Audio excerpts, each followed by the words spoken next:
जय हिंद एवरीवन, कैसे हैं आप लोग। आई होप बढ़िया होंगे, स्वस्थ होंगे, मस्त होंगे और अपनी पढ़ाई में भी व्यस्त ही होंगे। तो भाई, हम लोग लेकर आ गए हैं आपके लिए एक और वीडियो, जिसमें कि हमने आपसे लास्ट वीडियो में पूछा था कि आप क्या करना चाहोगे। वन शॉट देखना चाहोगे, वन शॉट देखना चाहोगे लेक्चर्स के, या फिर पीवाई की सीरीज। तो आप लोगों ने भाई डीएम में और कमेंट सेक्शन में बताया कि हम पीवाई की सीरीज देखना चाहेंगे। तो भाई, हफ्ते में 2 से 3 क्लासेस होंगी, वीकली 2 से 3 क्लासेस होंगी, 2 से 3 क्लासेस होंगी। पर क्लास 20 क्वेश्चन होंगे। तो मान के चलो आप 20 क्वेश्चन, और ये 20 क्वेश्चन ऐसे नहीं होंगे भाई। ऐसा नहीं कि 20 क्वेश्चन वो हैं जो आपको आते हैं, ना ना ना।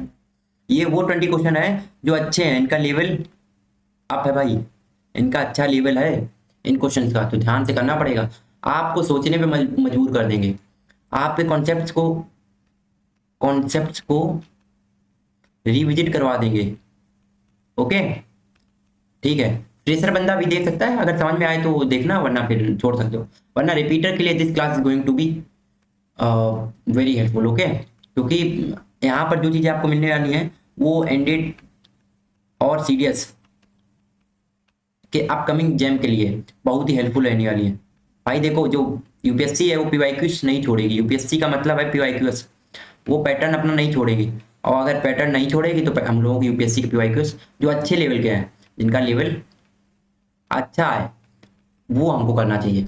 चलो भाई, शुरू करते हैं। पहला क्वेश्चन, और ये मिक्स प्रैक्टिस रहेगी। हाँ, मिक्स प्रैक्टिस रहेगी, याद रखना ये बात। पता चले कि तुम लोग कहो कि भैया आज तो फिजिक्स का था, फिजिक्स का नहीं है बाबू भैया। क्वेश्चन नंबर 1 से शुरुआत करते हैं। पहले क्वेश्चन हम लोगों से पूछा गया है, एक आदमी है जो कि पास का object, a person can see near object clearly through his eyes but can not see distant object clearly.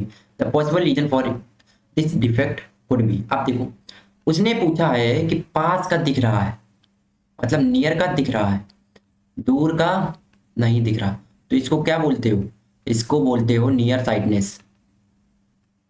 Near sightedness, या फिर इसी को बोला जाता है शॉर्ट साइटनेस। शॉर्ट साइटनेस, ठीक है। अच्छा, इसको दूसरी लैंग्वेज में एक और बोलते हैं मायोपिया। मायोपिया में जनरली क्या होता है, इमेज जो होती है वो रेटिना के पहले ही बन जाती है। ये इमेज हो जाती है और ये रेटिना होती है, तो रेटिना के पहले ही इमेज बन जाती है।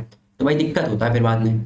तो क्या करना पड़ता है, यहाँ पर हमको एक मिरर की यूज, सॉरी लेंस का यूज करना पड़ता है। उसका नाम है कॉन्वेक्स लेंस या फिर concave lens. Concave lens use करना पड़ता है, हाँ याद रखना, कॉनकेव लेंस।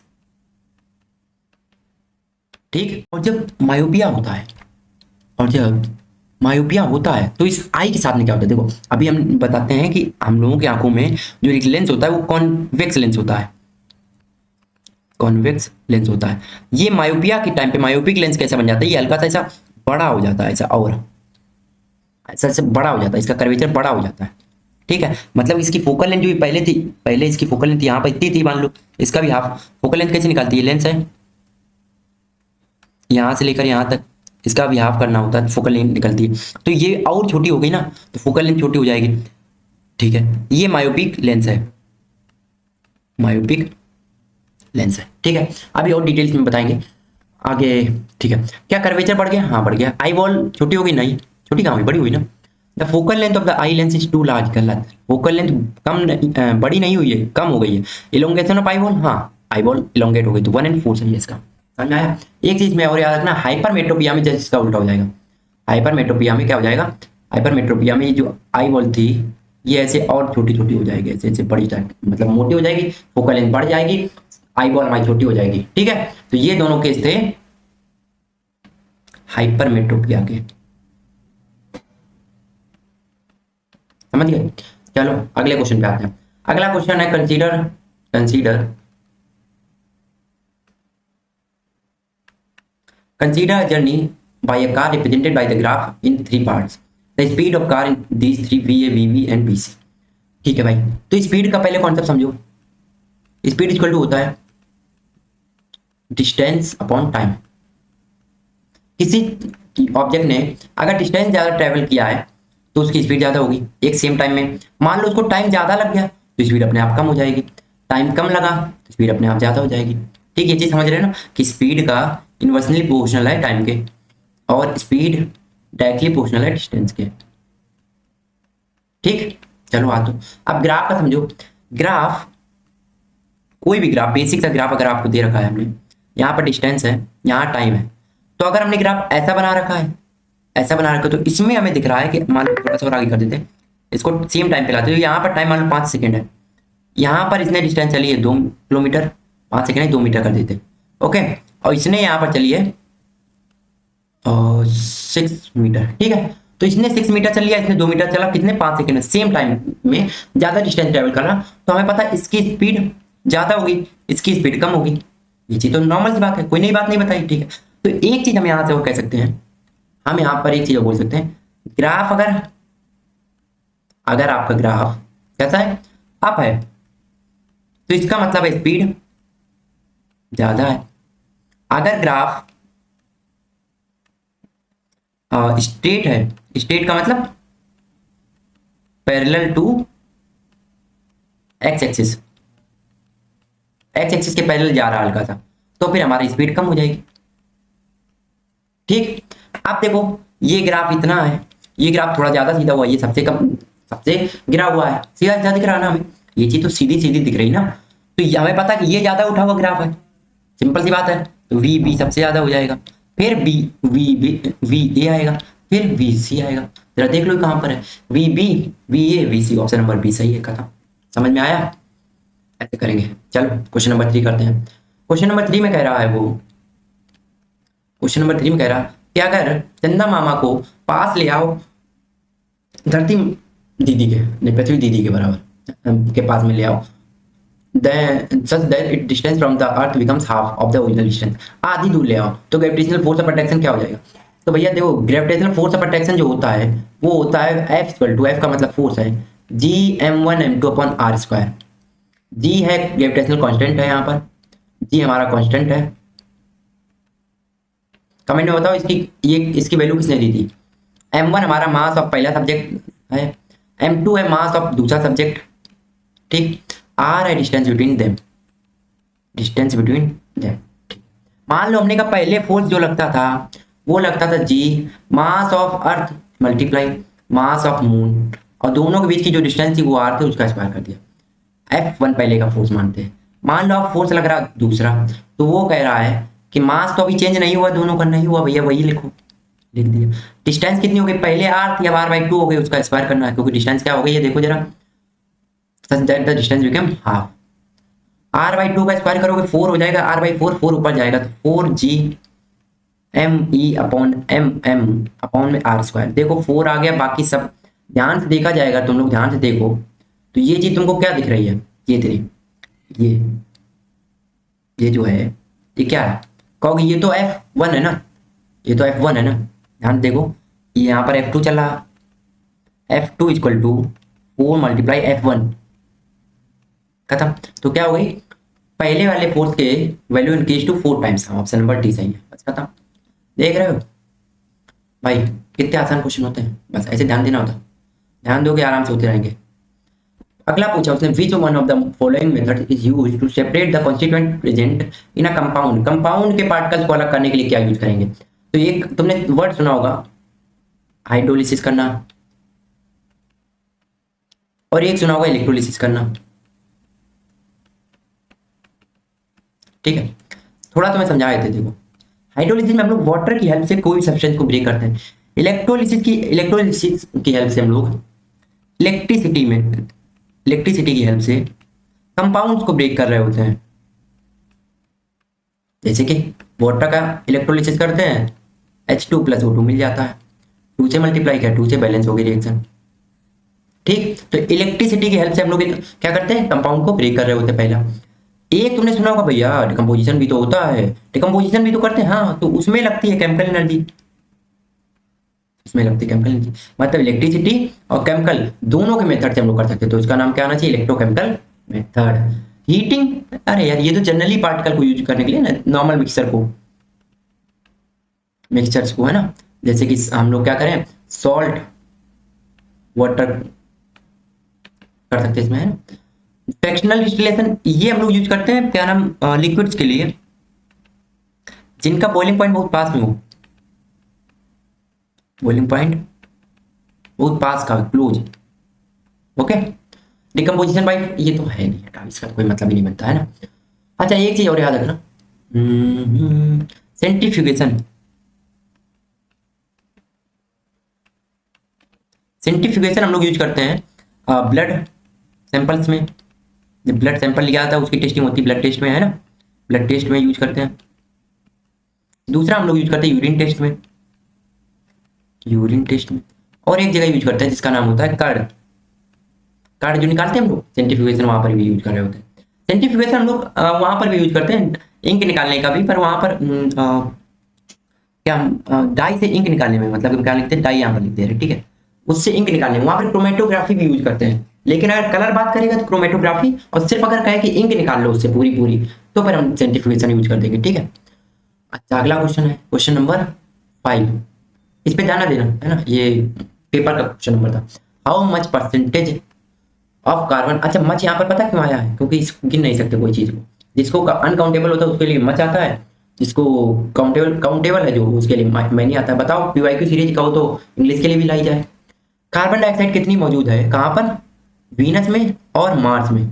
तो भाई ये याद कर लो चाहो तो, इसमें है 95 से 96% और इसमें है 95%, तो ऑप्शन सबसे क्लोज 95 से 97% वाला है, ठीक है। अच्छा वीनस से कुछ याद कर सकते हो क्या, साइंस में तो नहीं याद कर सकते हो, लेकिन हाँ याद कर सकते हो कि इसको मॉर्निंग एंड इवनिंग स्टार कहते हैं, ठीक, पहली बात। दूसरी बात याद कर सकते हो, इसको हम लोग अर्थ की बहन जी कहते हैं, अर्थ ट्विन या फिर सिस्टर भी कहते हैं, ठीक है। वीनस हम लोगों का क्या करता है, ये सबसे ज्यादा मतलब कि शाइनिंग होता है, मोस्ट शाइनिंग प्लेनेट है, ये शाइनिंग प्लेनेट है, ठीक। चलो मार्स को हम लोग रेड प्लेनेट के नाम से जानते हैं, कैसे, रेड प्लेनेट। रेड प्लेनेट क्यों कहते हैं इसको, तो रेड प्लेनेट का एक पीछे रीजन है आयरन ऑक्साइड, आयरन ऑक्साइड, ठीक है। अच्छा याद रखना मार्स पे पानी भी है, पानी के ट्रेसेस भी पाए गए थे, वो नहीं पूछने वाला।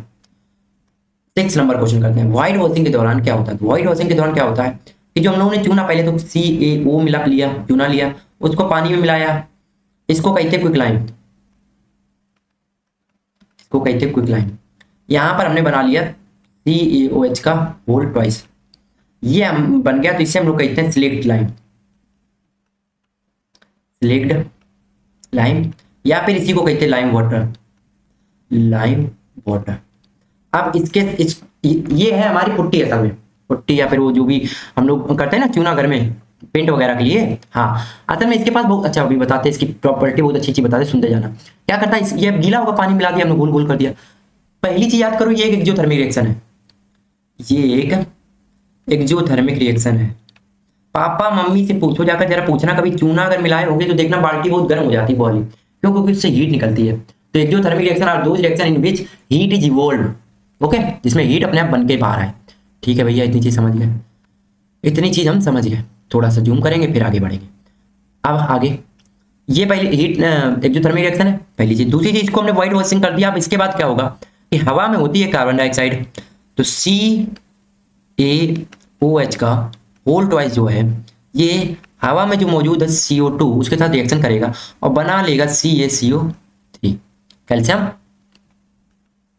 कार्बोनेट, और साथ में वाटर भी रिलीज कर देगा, ठीक है भैया। भैया एक बात आई, हमने क्या कि शाइनिंग सरफेस क्या होती है, हमने कहा हाँ भैया देखा है ना, चूना बहुत चमकता है, मतलब कि वो पेंट जो हो जाती है ना वो बहुत चमकती है। पहली चीज शाइनिंग सरफेस होती है। दूसरी चीज ये कूलिंग इफेक्ट भी देता है, तभी तो पुराने जमाने में इसको करते थे। तीसरी चीज इसके पास सेल्फ हीलिंग प्रॉपर्टीज होती हैं, याद रखना, ये खुद को हील कर लेता, तुम्हारी तरह नहीं है कि वो छोड़ के गई तो रो रहे हैं, मोटिवेशन देख रहे हैं, खुद को हील कर लेता है ये। तो यहाँ पर हवा के कार्बन डाइऑक्साइड को यूज किया, देख रहे हो, फ्री की रिसोर्सेज को यूज करके ये अपना काम बना ले रहे हैं, तुम हो कि बैच पे बैच लिए जा रहे हो, फिर भी सिलेक्शन नहीं हो रहा। क्वेश्चन पे आते हैं। क्वेश्चन कहता है कि ये कार्बन डाइऑक्साइड के साथ रिएक्शन करता जो कि हवा में होती है और एक पतली लेयर बना लेता कैल्शियम कार्बोनेट की, बता चुके हैं।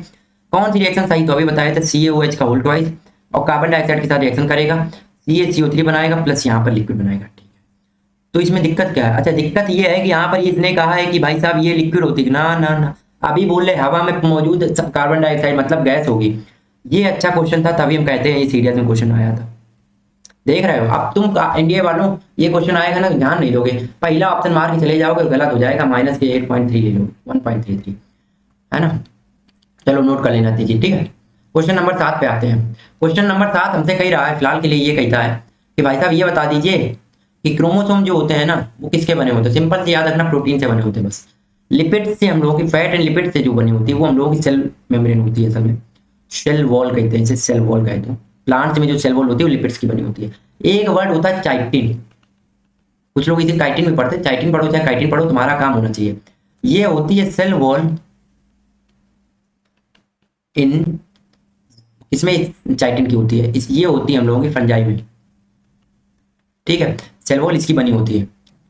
एक वर्ड, ठीक है, इतना फिलहाल के लिए। अमीनो एसिड और पॉलीसेकेराइड की बैक्टीरिया बनी होती है। फंजाई से याद आ रहा है क्या आपको कुछ? फिलहाल के लिए अभी नहीं बात करते, लंबा लेक्चर हो गया ना तो तुम लोग देखते नहीं, समस्या तो यही है। 8 नंबर क्वेश्चन पे आते हैं। विच one of the following questions is the balanced, balance चलो बैलेंस करना तुमको सिखाते हैं। बैलेंस करने की ट्रिक बताते हैं। इधर साइड जो सबसे ज्यादा हो उसको पहले बैलेंस करो। इधर हाइड्रोजन 2 है, इधर देखो हाइड्रोजन कितने, 2 है, हाइड्रोजन बैलेंस छोड़ दो। Fe कितने हैं, 3 है, इधर 3 है, इधर एक है, तो 3 से मल्टीप्लाई कर दो, काम खत्म। ऑक्सीजन कितने, इधर 1 है, इधर कितने 4 है, तो इधर हमको 4 बनाने के लिए 4 से मल्टीप्लाई करना पड़ेगा। अब हाइड्रोजन कितने हो गए, 4 दूनी 8, तो इधर भी 4 से मल्टीप्लाई कर दो। तो अब 4 हाइड्रोजन एक ही में है, इधर आ जाओगा। देखो करना सिखाते हैं तुमको बैलेंस। हमने कहा Fe प्लस H2O, भाई साहब इधर ध्यान दो, बनी है Fe2O3, फेरिक ऑक्साइड इसे बोलते हैं, plus hydrogen gas. Hydrogen gas से हमें एक चीज याद आती है, उसका नाम होता है पॉप साउंड, ठीक, पॉप साउंड करके हाइड्रोजन गैस रिलीज होती है। हमने कहा किनो इधर पे हाइड्रोजन कितने हैं, H2 है, 2 हाइड्रोजन है, और O के साथ में कुछ लिखा नहीं, लिखा पर एक तो होगी ना। हमने कहा तुम्हारी फैमिली में कितने लोग हैं, हम तुम ही पूछ रहे, मान लो, अरे छोड़ो, एक कोई मान लो वैग्रेंट आदमी है ना, वो इधर उधर घूमता रहता है, तो वो क्या है कि हम उससे पूछे तुम्हारी फैमिली में कितने लोग हैं, तो क्या बताएगा, एक भी नहीं, वो तो यही कहेगा ना, उसकी फैमिली में एक भी नहीं है, पर वो खुद है ना उसकी फैमिली। तो इसी तरीके से ऑक्सीजन भी तो यहाँ पर एक है ना, खत्म थोड़ी ना, जीरो थोड़ी ना, Fe भी एक है, यहाँ Fe 2 है। एक मिनट, हमने गलत है, हाँ यार तभी हम कहें ये फेरस ऑक्साइड है, तभी बैलेंस नहीं होगी फिर। फेरस ऑक्साइड है भाई, फेरिक ऑक्साइड Fe2O3 होती है, Fe3O4 है, ये है फेरस ऑक्साइड, देख रहे हो, फेरस ऑक्साइड, ठीक है, हाँ ठीक है, ओके। तो ये फेरस ऑक्साइड है। अब दोनों बनते हैं भाई, देखो कंफ्यूज ना हो जाना, दोनों बनते हैं, ये फिक्स नहीं कह सकता कि कब बनेगा, ठीक है, फिलहाल के लिए, और जो बनेगा तो आपके इतना सिलेबस में नहीं है, पहली चीज। दूसरी चीज, ये फेरस ऑक्साइड है, यहाँ पर Fe कितने, 3 है, यहाँ पर Fe 1 है, तो यहाँ पर 3 लिख दो, 3 Fe हो गए। ऑक्सीजन कितने हैं, यहाँ पर 4 है, यहाँ ऑक्सीजन कितने हैं, 1 है, तो यहाँ 4 से मल्टीप्लाई कर दो, देखो 4 का मल्टीप्लाई इसमें भी हुआ, 4 का मल्टीप्लाई इसमें भी होगा, तो 4 अब आ गए हैं, पहले हाइड्रोजन 2 थे, अब टोटल हो गए 8 हाइड्रोजन, ऐसे किया था इसको, 4 2 जा 8, 8 हाइड्रोजन हो गए। इधर कितने हाइड्रोजन है, 2, 4 का मल्टीप्लाई कर दो, 4 2 जा 8 हाइड्रोजन हो जाएंगे, हो गए बाबू भैया, हो गए बाबू भैया। तो ऑप्शन नंबर सी इसका सही आंसर था, समझ गए। चलो अगला क्वेश्चन करें। अच्छा अगर समझ गए तो हमें ये बताओ, ये रिएक्शन बताना जरा, PbNO3 का whole twice equal to PbO plus Na2 plus O2। ये रिएक्शन जिसने बैलेंस कर दी उसको मेरी तरफ से थैंक यू बोलेंगे हम उसको, हम उसके कमेंट को पिन कर देंगे, बताओ भाई और क्या करें, और इससे ज्यादा हम क्या कर सकते हैं भाई, कमेंट को पिन कर दिया जाएगा उसके। अच्छा ये रिएक्शन लिखी तो कुछ जानकारी ली है भाई साहब ये ब्राउन फ्यूम्स इसके होते हैं, याद रखना, ब्राउन फ्यूम्स, ठीक है। NO2 ब्राउन फ्यूम्स के साथ में निकलती है, कब ये डिकम्पोजिशन हो रहा है, डिकम्पोजिशन का मतलब एक सब्सटेंस से 2 3, यहाँ पर जेड की एक सब्सटेंस से 1 2 या फिर 3 सब्सटेंस भी बन जाए, 4 भी बन सकते हैं, तो एक सब्सटेंस टूट के 3 4 बन गया तो उसे 2 3 4 बन गया तो उसे हम बोलते हैं डिकम्पोजिशन रिएक्शन। क्वेश्चन नंबर, अच्छा डिकम्पोजिशन होने के लिए याद रखना एनर्जी दी जाती है, तो इसको हम कहते हैं इंडोथर्मिक रिएक्शन, इंडोथर्मिक रिएक्शन, इसमें एनर्जी दी जाती है, पहली चीज। दूसरी चीज एक और याद कर लो, डिकम्पोजिशन में कुछ तरीके की एनर्जी दी जाती है, उसमें एक नाम है thermal energy, thermal decomposition, thermal decomposition. इसमें क्या होती है, हीट हम लोग दे रहे होते हैं in the form of heat, ठीक है, दूसरा होता है इलेक्ट्रिकल वाला, उसको कहते हैं, ठीक है। सन से भी हीट दे रहे होते हैं उसे हम लोग लाइट डिकम्पोजिशन कहते हैं, ठीक है। तो याद रखना नाम आगे लगा के पूछ सकता है वो, तो डिकम्पोजिशन के आगे जो नाम लगा उसी टाइप की एनर्जी उसको दी जा रही होगी, ठीक है। क्वेश्चन नंबर 9 करते हैं थोड़ा सा, अरे यार क्वेश्चन नंबर 9, 9 9 9 9 नवा नवा लड़का आया मार्केट में आजकल, ऐसे बोलते हैं ना नवा नवा। चलो, the elemental composition of an adult of human body by mass. भाई ईमानदारी बताओ, ये क्वेश्चन तुमने पहले देखा था कि नहीं? नहीं देखा होगा, कराते ही नहीं भाई। ये सीडीएस में आया हुआ है, और सीडीएस 2013 में आया है ये क्वेश्चन। क्या मतलब यूपीएससी इतना पुराना नहीं पूछेगी क्या? भाई पूछ दे तो क्या कर लोगे, सीख लो। तो हमारा जो एलिमेंटल कंपोजिशन होता है किसका, ह्यूमन बॉडी का, वो क्या होता है, इसमें सबसे ज्यादा होता है कार्बन। कितना होता है? तकरीबन तकरीबन 60 से 65% होता है, याद रखना चाहिए। फिर एक मिनट, कार्बन नहीं भाई, सबसे ज्यादा क्षितिजल पावक गगन समीरा पंचतत्व से बना शरीर, सबसे ज्यादा कार्बन नहीं होता है। अब नालायक आदमी ऊपर आ गया। सबसे ज्यादा होती है ऑक्सीजन, ऑक्सीजन होती 60 से 65% है ना। फिर आएगा कार्बन, वो पहले हम देख लिया, हमें कहा वो कहाँ से आ गया। फिर आता है कार्बन, कार्बन इसमें आता है 15 से 20%। फिर उसके बाद कहीं आता है हाइड्रोजन गैस। हाइड्रोजन हमारी यहाँ पर 8 से 10% होती, ज़्यादा नहीं होती, हम लोगों की बॉडी की बात कर रहे हैं। फिर नाइट्रोजन आता है, नाइट्रोजन कितनी होती होगी? नाइट्रोजन ऐसी इसी की बात वाली जो भी है, 15 65 कितने बच गए, 25, जो भी 3-4% बच जाए यार, 5% मान लो इसको, है ना। क्योंकि बाकी के 5% में फिर बाकी क्या आ जाएंगे, बाकी कौन कौन होंगे हम लोगों का? बाकी का मैग्नीशियम होता है ना, मैग्नीशियम तो होगा होगा।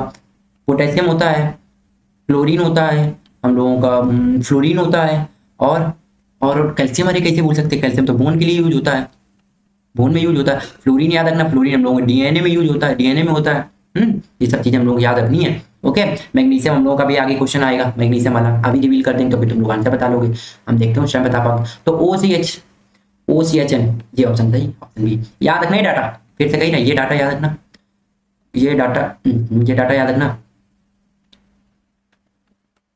ठीक है। क्या भाई, क्या रखोगे याद, ये डाटा। चलो अगले चलते हैं, अगला वाले क्वेश्चन पे। क्वेश्चन नंबर 10 आपके सामने रहा, ये रहा क्वेश्चन नंबर 10 आपकी कंप्यूटर स्क्रीन पे। चलिए करते हैं। Liquids and gases never show, option A diamagnetic property, option B paramagnetic property, option C ferromagnetic property, and option D electromagnetic property. बताइए कौन सा ऑप्शन आप चुनना चाहेंगे महोदय। और ये क्वेश्चन है कितने कितने रुपए का रखा जाए बताओ? पूरे पूरे 2.5 रुपए का। चलो 2.5 रुपए रख दिए भाई, 2.5 रुपीज और इंग्लिश वाले 2.5 रुपए बताना है, 2.5 रुपए में पूरे कितने रुपए का है, कितने रुपए का है, 2.5 रुपीज का है क्वेश्चन, याद रखना। जो सही बताएगा कमेंट बॉक्स में उसको 2.5 रुपए हम पेटीएम करेंगे, एक बंदे को सिर्फ, पहले जो बताएगा ओके उसको देंगे। अच्छा उसको देंगे 2.5 रुपए पक्का देंगे। चलो इसका आंसर सही बताने वाले को देंगे। और एक क्वेश्चन और है इसके बाद वाला, वो वाला एक मिनट देख लें, सस्ता तो नहीं क्वेश्चन, हाँ ये वाला क्वेश्चन और बता दिया तो 2.5 रुपए उसके भी मिलेंगे, तो टोटल 5 रुपए हम पेटीएम कर देंगे आपको। भाई हमारी इतनी आमदनी नहीं, हम इतने रुपए खर्च किए दे रहे, सोचो अमीर आदमी है भाई, बहुत बहुत बहुत दानवीर आदमी है। ओके सुनो, liquid and gases never show diamagnetic property, ferromagnetic, paramagnetic, ferromagnetic, electromagnetic. समझ लेते प्रॉपर्टी क्या होती है, थोड़ा सा समझो, ये आपके थोड़ा सा 12th का चैप्टर है, थोड़ा सा डीप में है, समझ लेते हैं। देखो डायमैग्नेटिक जो होती हैं ये क्या करती हैं, ये वो प्रॉपर्टी होती है जिसकी वजह से जो सब्सटेंस होता है वो रिपेल हो जाता है, रिपेल्ड बाय मैग्नेट। इस ये प्रॉपर्टी जिसमें होती है वो उसकी वजह से मैग्नेट क्या करता है, वो सब्सटेंस को रिपेल करता है। जैसे कि एग्जांपल के तौर पे हम लोग इसका याद कर सकते हैं, एग्जांपल इसका होता है कॉपर, मान लो कॉपर के साथ साथ में हम लोग इसका एग्जांपल एक क्या नाम, सिल्वर भी होता है, वाटर भी होता है इसका एग्जांपल। ओके, पैरामैग्नेटिक क्या होती है, तो पैरामैग्नेटिक थोड़ी सी इससे हमारी अपोजिट हो जाती है। क्यों? क्योंकि ये जो होती है ये इससे वीकली अट्रैक्टेड हो जाती है। ये जो ये रिपेल हो रही थी ऊपर वाली ऐसी प्रॉपर्टी जिसकी वजह से मैग्नेट इसको रिपेल कर दे कोई सब्सटेंस को, वो डायमैग्नेटिक प्रॉपर्टी। पैरामैग्नेटिक मतलब थोड़ी सी अट्रैक्ट कर ले इस प्रॉपर्टी की वजह से, ठीक। अच्छा तो इसके एग्जांपल हम लोग क्या कर सकते हैं, तो इसका एग्जांपल सबसे अच्छा होता है प्लेटिनम, प्लेटिनम हम लोग इसका एग्जांपल होता है, ठीक है। फेरोमैग्नेटिक इसी का आंसर है। फेरोमैग्नेटिक वो होते हैं जो भाई पूरी तरीके से मैग्नेट की तरह बिहेव करें, ये मैग्नेटिक होते हैं बिल्कुल, जैसे जिसे हम लोग कहते हैं आयरन, जो बिल्कुल अच्छे से चिपक जाए जाकर, कैसे highly attractive, highly attractive to magnet, iron हुआ, निकेल हुआ, कोबाल्ट हुआ। ओके, ठीक है। इलेक्ट्रोमैग्नेटिक ये प्रॉपर्टी होती है जिसकी वजह से कोई भी मैग्नेट बनाई जा सकती है, इसे कहते हैं टेम्परेरी मैग्नेट बनाने की ट्रिक है ये, टेम्परेरी मैग्नेट बना सकते हैं इसकी वजह से। ओके, कैसे बना सकते हैं, क्या करते हैं, एक हम सोलिनॉइड का फॉर्मेशन करते हैं, सोलिनॉइड का फॉर्मेशन करते हैं और उसके ऊपर ऐसे कॉपर वायर लपेट देते हैं। जब इसमें से करंट पास होता है तो ये हमारा कॉपर वायर जो सॉफ्ट आयरन इसके कोर भीतर में रखा होता है, उस वो क्या करता है, मैग्नेटिक प्रॉपर्टी होती है करंट के पास में, उसकी वजह से मैग्नेटिक फील्ड जनरेट हो जाती है। तो कुछ समय के लिए मैग्नेट बन गया, जैसे करंट इसमें हटाएंगे तो अपने आप मैग्नेटिक प्रॉपर्टी भी चली जाएंगी। तो इसको हम लोग टेम्परेरी मैग्नेट इसीलिए कहते हैं क्योंकि ये जब मन हो तब इसको यूज मैग्नेट बना लो, जब मन ना हो तब मैग्नेट हटा दो। तो ये जनरली देखो ज्यादा यूज होती होगी। हम लोग यही तो चाहते हैं अपनी दुनिया में कि जब काम पड़े तब पहुंच जाओ, जब काम ना पड़े तो हट जाओ। भाई नॉर्मल सा यही ह्यूमन का साइकोलॉजी रहा है शुरुआत से ही, है ना। तो आज भी लोग यही करते हैं, क्या बताएं, यूज एंड थ्रो वाली प्रॉपर्टी, भाई क्या किया जाएगा। इसीलिए देखो आजकल हम लोग सेमीकंडक्टर इतना ज्यादा क्यों यूज करते हैं, क्योंकि उसको कंट्रोल कर सकते हैं। सेम चीज इसकी भी, इलेक्ट्रोमैग्नेटिक में भी, क्यों, क्योंकि इसको कंट्रोल कर सकते हो। अब हमें कोई भारी सामान उठाना है तो हमने उठाया, उसको मैग्नेट से अट्रैक्ट कर लिया, उसमें करंट फ्लो किया, एक बटन दबाई, करंट पहुंचा, मैग्नेट बन गई। जो हमारा आगे का सामान था जिससे हम उठा रहे थे से, है ना, और जब रखने बारी आई तो उसमें से करंट हटा लिया, करंट हटा लिया तो मैग्नेट तो रहा नहीं, नॉर्मल से एक ऑब्जेक्ट बन गया, उसमें तो अट्रैक्ट रहेगा नहीं, पीछे से हटा लिया, रख दिया ऑब्जेक्ट, है ना। तो कितना अच्छा यूज करते हैं इसका।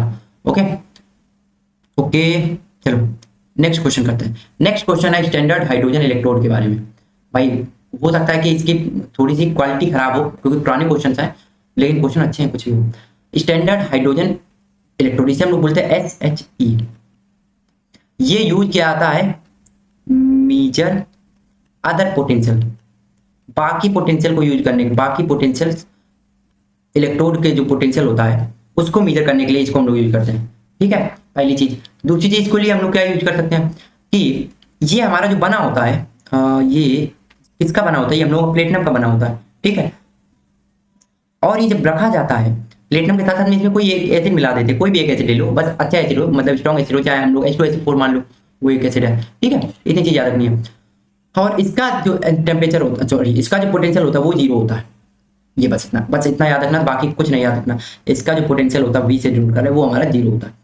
एब्सोल्यूट इलेक्ट्रोड पोटेंशियल नॉट 0, 0 होता है भाई, 0 होता है, हाँ 0 होता है। ये तो खत्म, ये भी खत्म। ठीक है, इतनी चीज समझिए। अगला करें, अगले क्वेश्चन पे आते हैं। तो भाई ये वाला भी हम क्वेश्चन पूछे तुमसे। अब ऐसे क्वेश्चन जब भी आए और तुमको ना पता हो चीजें, सबसे पहले लगाओ यहाँ पर एलिमिनेशन, एलिमिनेशन, एलिमिनेट करो भाई चीजों को। कैसे करोगे दिखाते हैं। भाई उसने कहा है कैल्शियम, तो कैल्शियम किस में यूज होता होगा, पता नहीं अभी हमें। मैग्नीशियम किस में यूज होता होगा, पता नहीं हमें। स्ट्रोंटियम किस में यूज होता होगा, पता नहीं। बेरियम सुने ही नहीं भैया। तो बता देते हैं तुमको, जो हमारी फोटोसिंथेसिस होती है उसमें हम लोगों की मैग्नीशियम जो होती है वो ट्रैप करती है। ये चीज आपके एनसीईआरटी में लिखी है बहुत छोटी लाइन पे, एक लाइन लिख दी, magnesium and other compound helps in trapping the sunlight. ठीक है, कैल्शियम ये हेल्प करती है हम लोगों की बॉडी में, कंट्रोल करती है मसल्स कॉन्ट्रैक्शंस को, ये चीज याद रखना। ठीक है, जो स्टोंटियम होता है इसका कलर होता है रेड। वैसे रेड तो इनमें से चारों ही दिखाते हैं, पता है, रेड कलर फ्लेम जो जलेगी वो रेड कलर चारों चारों हो सकती है, लेकिन स्टोंटियम मेनली है। बेरियम सल्फेट हम लोग यूज करते हैं मेडिसिन में और एलिमेंट्री कैनाल के एग्जामिनेशन में।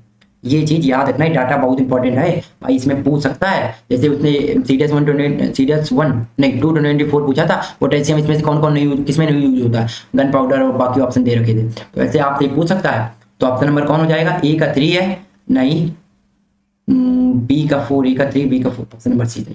ठीक, तो याद रखना है चीज। ठीक है, और भी कुछ याद रखोगे, हाँ याद रख लेना कि जो क्लोरोप्लास्ट होता है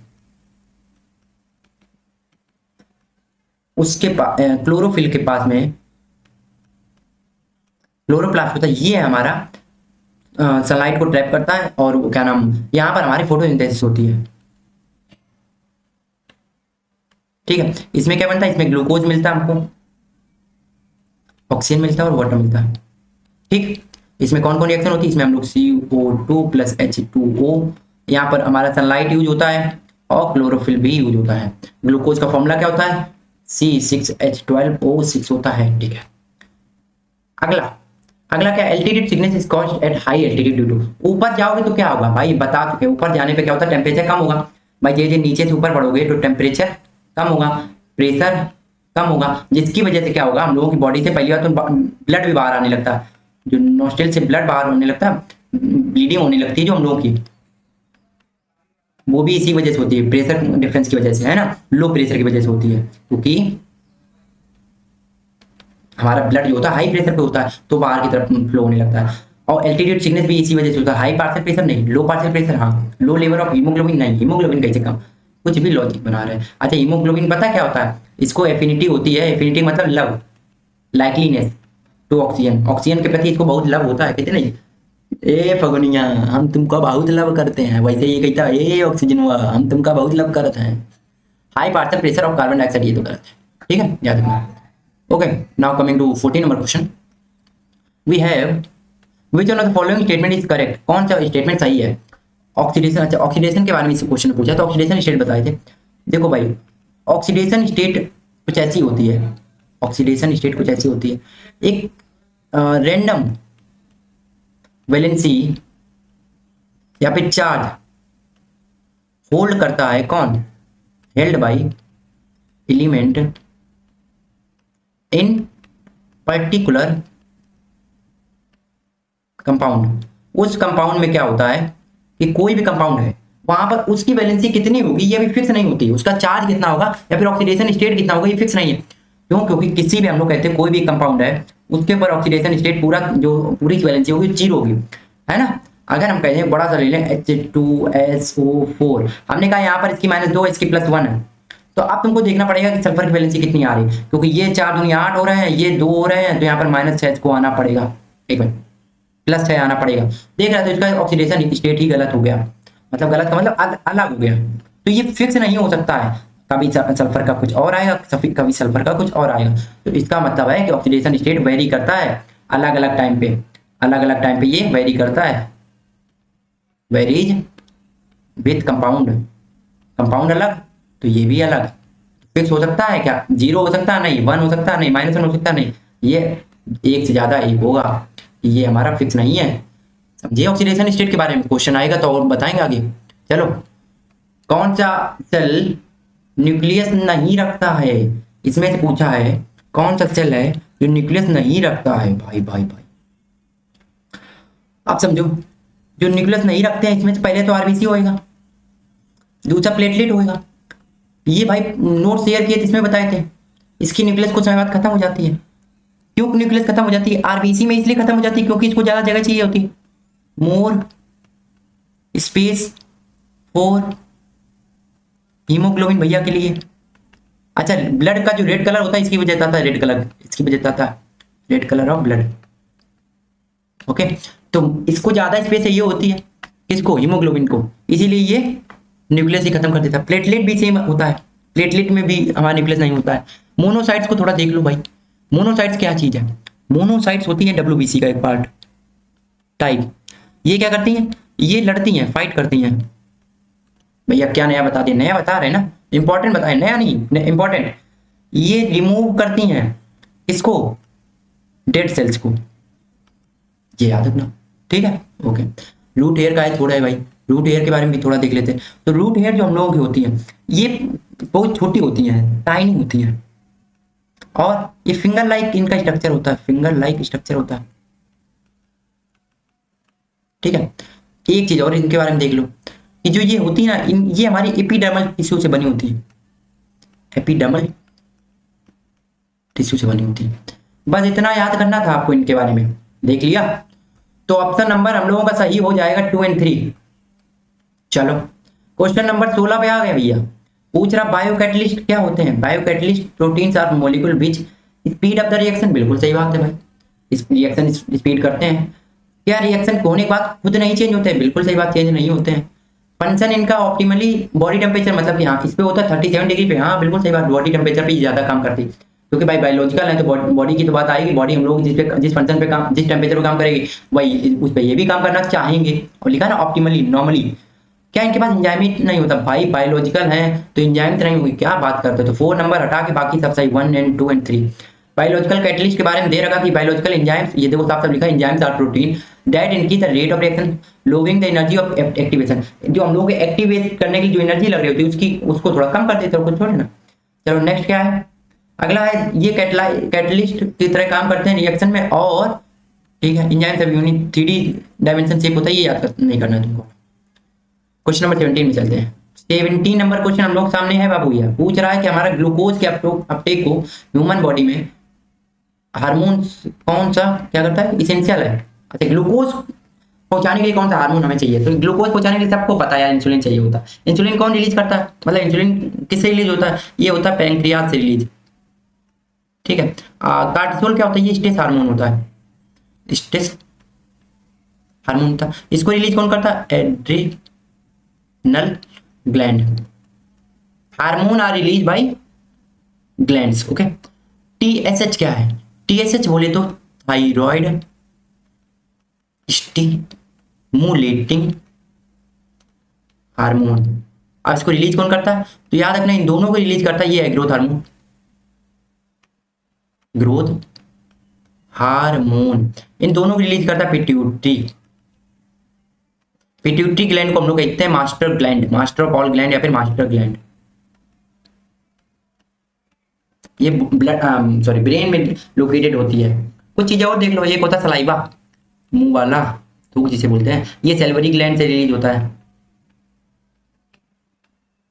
ठीक है। एक थायराइड होता है, ये थायरोक्सिन, थायराइड जो होती है थायरोक्सिन हार्मोन को रिलीज करती है, थायराइड एक ग्लैंड है, हार्मोन को रिलीज करती है, ठीक है। अच्छा एक चीज और याद कर लो, जो हमारा एक ब्रेन का पार्ट होता है, अभी यहाँ पर ब्रेन नहीं समझ रहे फिर भी एक बात बता दीजिए, जो हाइपोथैलेमस होता है, ये पिट्यूटरी ग्लैंड को पुश करता है, ये फोर्स करता है, फोर्स या फिर स्ट्रेच करता है ग्रोथ हार्मोन रिलीज के लिए, ग्रोथ हार्मोन रिलीज को, ठीक है। बाई चांस किसी ग्रोथ ना बढ़ाई हो तो आप अपने हाइपोथैलेमस को मार थप्पड़, किडिंग गाइस।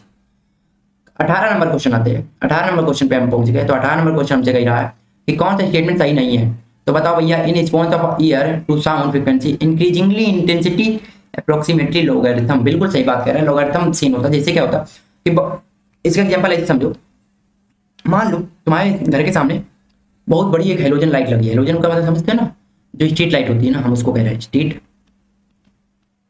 ठीक। स्ट्रीट लाइट जो होती है वो लगी हुई है। अब क्या होता है कि दिन में सूर्य देवता निकले, अपने सूर्य देवता जी निकले हैं, वो बाहर हैं, वो लाइट जली, तुमको फर्क पड़ेगा, कोई फर्क नहीं पड़ेगा भाई, क्यों, पहले से लाइट थी इतनी ज्यादा, शाम हो गई, बिल्कुल अंधेरी रात एकदम से लाइट जल गई, तुमको दिखेगी ना, बहुत ज्यादा इफेक्ट डालेगी। हाँ तो यही काम होता है यहाँ पर, जैसे जैसे इंटेंसिटी किसी चीज की बढ़ेगी वैसे वैसे कहते हैं ना कि उसका इफेक्ट भी बढ़ेगा। यहाँ पे तो डिक्रीजिंग में इफेक्ट जाएगा या फिर इंक्रीजिंग में इफेक्ट जाएगा। यहाँ पर सन की इंटेंसिटी बढ़ रही थी और ये भी लाइट था, तो उसका इफेक्ट बहुत डिक्रीज हो गया, समझो। यहाँ पर सन था, यहाँ पर लाइट थी, पर उसका इफेक्ट बहुत कम हुआ। हम कह रहे हैं यहाँ पर सन नहीं है, लाइट थोड़ी सी भी जली होगी तो उसका इफेक्ट भी बहुत ज्यादा आएगा। तो वही कह रहा है, लोगरिथम का मतलब ये होता है कि बहुत ही छोटे सडन चेंज है, बहुत बड़ा इफेक्ट पड़े। लोगरिथम का मतलब क्या है, लोगरिथम इसमें चेंज बहुत छोटा है, इफेक्ट बहुत बड़ा है, या फिर हो सकता है चेंज बहुत बड़ा हो, बहुत बड़ा, इफेक्ट बहुत छोटा है। सॉरी, अभी देख रहे थे पूरी 4-5 लाइट जला दो स्ट्रीट लाइट, कोई दिक्कत आएगी, फर्क ही नहीं पड़ेगा भाई। हाँ ये चीज थी। दूसरे ऑप्शन पे आते हैं, the sensitivity of human ear does not very with frequency of the sound. अरे भाई यही गलत है, क्यों, वो कह रहा कि ह्यूमन ईयर जो होता है उसकी सेंसिटिविटी चेंज नहीं होती। अरे क्या बात करते भाई, हम लोग 2000 से लेकर 20,000 के बीच की ये चीजें सुन सकते हैं, ये फ्रिक्वेंसी ही तो है, ये क्या है, फ्रिक्वेंसी है, हर्ट्ज बोल रहे हैं इसको, ओके फ्रिक्वेंसी है ये। आप एक बात आओ, अरे यार किलो हर्ट्ज की फ्रिक्वेंसी, किलो का है बोल रहे, 20,000 बोल रहे हैं ना, 20,000 बोल दिया तो फिर भी किलो लगा रहे हैं, 20,000 हर्ट्ज तक की फ्रिक्वेंसी सुन पा रहे हैं। एक बात आओ, अगर हम फ्रिक्वेंसी कम करेंगे, ज्यादा करेंगे, तो हमारा कान की जो सेंसिटिविटी मतलब सुनने की क्षमता कम ज्यादा नहीं होगी, हो जाएगी, अपने आप हो जाएगी यार। तो यही ऑप्शन गलत है। क्या है अगला option, when two or more waves travels with the same medium the displacement of any element of the medium is algebraic sum. Normal सी बात ही सही है, क्योंकि नॉर्मल से ऐसा कह रहा है, यहाँ तक हम चलें, दूसरे यहाँ तक चलें, इन दोनों जोड़ तो टोटल डिस्टेंस आ जाएगा। Longitudinal wave can travel in all medium, हाँ ये बात सही है। लॉन्गिट्यूडनल वेव सॉलिड में भी, लिक्विड में भी और गैस में भी चल सकती है, लेकिन they can't travel in vacuum. Vacuum में ट्रेवल नहीं कर सकती। वैक्यूम में ट्रेवल कौन कर सकती है? एक वर्ड होता है ट्रांसवर्स वेव, ये कर सकती हैं।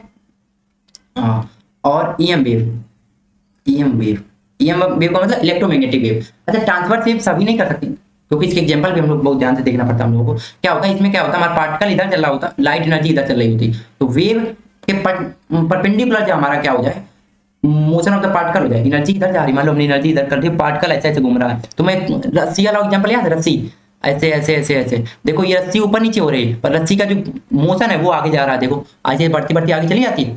तो वही चीज बता रहे हैं, ये ट्रांसफर सेक्शन है। और साउंड वाला देखो, साउंड वाला देखो, साउंड में क्या होता है कि साउंड का डीजे के ऊपर ऐसे यहाँ पर कुछ छोटे छोटे कंकड़ डाल दो, साउंड ऐसे निकलेगा, तो कंकड़ भी ऐसे ऊपर ऊपर उछलेंगे, ऐसा नहीं कि इधर उधर उछलेंगे, इधर इधर नहीं उछलेंगे, ऊपर नीचे उछलेंगे भाई। तो यहाँ से समझ में आता है कि साउंड जो है लॉन्गिट्यूडनल वेव, लॉन्गिट्यूडनल वेव का मतलब डायरेक्शन ऑफ डायरेक्शन, इसमें क्या होता है, डायरेक्शन, डायरेक्शन ऑफ वेव या एनर्जी सेम होती है direction of particles of the medium के, ठीक है। अच्छा, ईएम वेव नहीं, ईएम वेव को छोड़ो। अच्छा, एक एग्जांपल हम बताए थे ट्रांसवर्स वेव का, एक एग्जांपल हम लोग याद करना, लव वेव। लव वेव सुना है? एल वेव, एल वेव होती है, एल वेव क्या बोलते हैं इनको, एल वेव, लव वेव, ठीक। चलो, लव वेव हुई, रेले वेव हुई, ये सब हमारी इसकी एग्जांपल है ट्रांसवर्स वेव की। अब रेले वेव क्या होती है, अगर आपको याद नहीं आ रहा है तो हम कहेंगे ज्योग्राफी पढ़ना शुरू करो, है ना। एक चैप्टर नाम का एक होता है उसमें। Pressure exerted by the 760 mm, ये बिल्कुल डाटा फिक्स है, याद कर लो। 180 mm से कहते हैं हम लोग। 180 में कितने होते हैं, 1.05 इंटू 10 की पावर 5, 1.01 इंटू 10 की पावर 5 पास्कल होते हैं इसमें, याद रखना। चलो, पॉइस क्या होती है, पॉइस हम लोग विस्कोसिटी की यूनिट होती है, विस्कोसिटी की यूनिट होती है, ठीक है। गामा डीके में क्या होता है आप समझ लो, गामा डीके समझाए थे भाई। गामा डीके में, गामा डीके में सिर्फ एनर्जी रिलीज होती है, सिर्फ एनर्जी रिलीज होती है, ना ही एटॉमिक नंबर, एटॉमिक नंबर में चेंज होता है, और ना ही एटॉमिक मास में कोई चेंज होता है, ठीक है। याद रखना ये चेंज, ये बहुत इंपॉर्टेंट चीज है, ठीक है। अल्फा, अल्फा डीके सोच लो, अल्फा डीके में क्या होता है, अल्फा डीके में, अल्फा डीके का मतलब होता है तुमने एक हीलियम पार्टिकल बाहर निकाला, हीलियम का मतलब दो, तो मास नंबर में तो दो की कमी आ जाएगी, ठीक है, डिक्रीज हो जाएगी, ये डिक्रीज, डिक्रीज, ओके। और 4 से हमारा एटॉमिक नंबर घट जाता है, मतलब कि एटॉमिक नंबर जो होगा, मान लो पहले 16 तो अब 12 रह जाएगा एटॉमिक, अरे यार एटॉमिक मास नंबर ऊपर लिख चुके ना, ठीक है। Atomic number, atomic mass decrease कर जाएगा, ठीक। तो इसका ऑप्शन क्या हो जाएगा, the mass of the nucleus changes, नहीं, the mass number of nucleus does not change where atomic number change, गलत, एटॉमिक नंबर भी नहीं चेंज, दोनों चेंज होते, गलत। नीदर द मास, हाँ ये बात सही है, दोनों में से कुछ भी चेंज नहीं होता है। तो भाई ये रहा आज का सेशन, आपके 20 सवाल ये रहे, कैसे लगे जरा बताओ हमको। आज के सेशन के लिए इतना ही रखते हैं हम लोग। आई होप कि आपको चीज़ें अच्छी लगी हो। हम लोगों ने तकरीबन 50 मिनट लगे, हम लोग कम ही लगे, 50 मिनट है ना, 50 मिनट लग गए 20 सवाल करने में, लेकिन आपको डिटेल में बताया, समझ में आया होगा आई होप।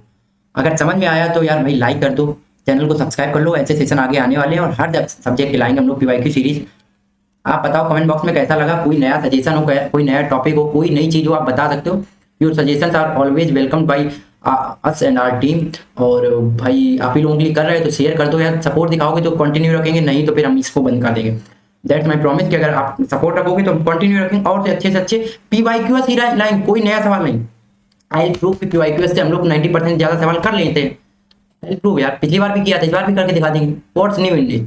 ओके, चलो मिलते हैं फिर नए वीडियो में, तब तक के लिए bye bye, thanks for watching. अपने हिसाब से देख लेना क्या करना है। जय हिंद।